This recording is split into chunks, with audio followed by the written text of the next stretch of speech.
ছাত্ৰ-ছাত্ৰীসকল তোমালোকৰ লগত মই আলোচনা কৰিম সেকেন্ড ইনডেক্স পৰীক্ষা যেটো জেনাৰেল সায়েন্সৰ আলোচনা কৰিম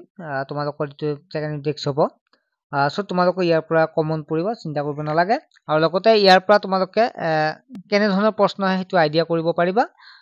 তোমালোকে ক্লাস মানে ভিডিওটো ভালদৰে চাবা ইয়াৰ পৰা তোমালোকে কমন পাবাই পাবা ঠিক আছে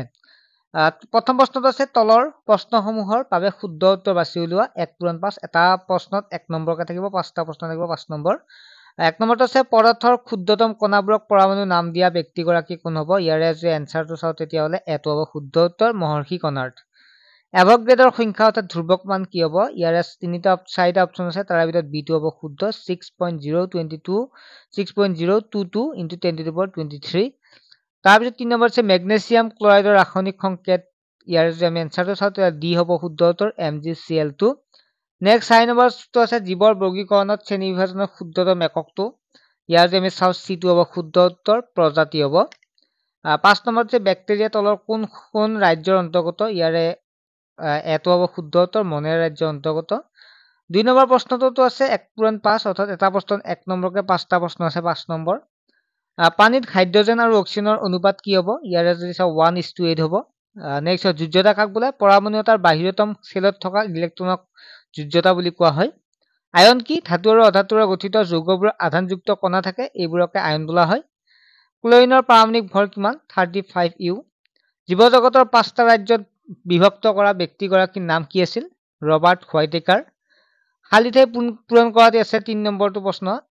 1 নেনোমিটাৰত কিমান থাকিব 10 to the power -9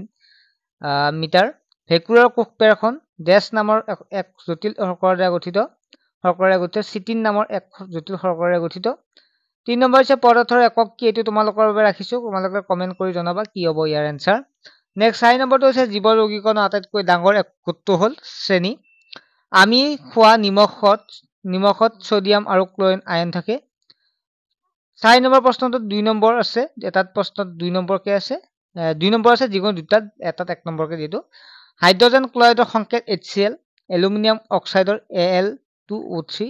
দুটা লিখিব দিছে মই তিনিটা কৈ দিছো একিটা নিকো চাবা সোডিয়াম ক্লোৰাইড NaCl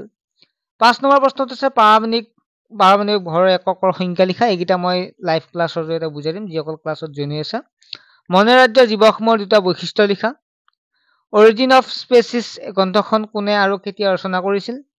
0.5 মল পানীৰ অণুৰ ভৰ নিৰ্ণয় কৰা 22 গ্ৰাম কাৰ্বন ডাই অক্সাইড মলৰ সংখ্যা গণনা কৰা পানী আৰু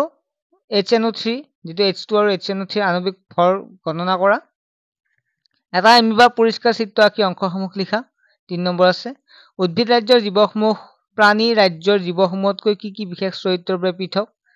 ৰবাৰ্ট হোৱাইটেকাৰে বিভক্ত কৰা জীৱজগতৰ 5টা ৰাজ্য পঞ্চৰাজ্য কি এই শ্ৰেণী বিভাজনসমূহ ভিত্তি কি পদাৰ্থৰ স্থিতি অনুপাত বিধি সূত্ৰটো লিখা ডেল্টনৰ পৰমাণু কাৰ্য কেইটা লিখা আৰু তোমালোকৰ যেটো ইন্টাৰনেট অ্যাসেসমেন্ট থাকিব 5 নম্বৰ তোমালোকৰ বিদ্যালয়ৰ পৰা কৰিব দিব ছাত্ৰছাত্ৰীসকল ভিডিওটো যদি ভাল পায় তেতিয়াহলে লাইক কৰিবা কমেন্ট কৰিবা আৰু কিবা চেনেলটো সাবস্ক্ৰাইব কৰিবা কিবা নোৱাৰিলে কমেন্ট কৰিবা ঠিক আছে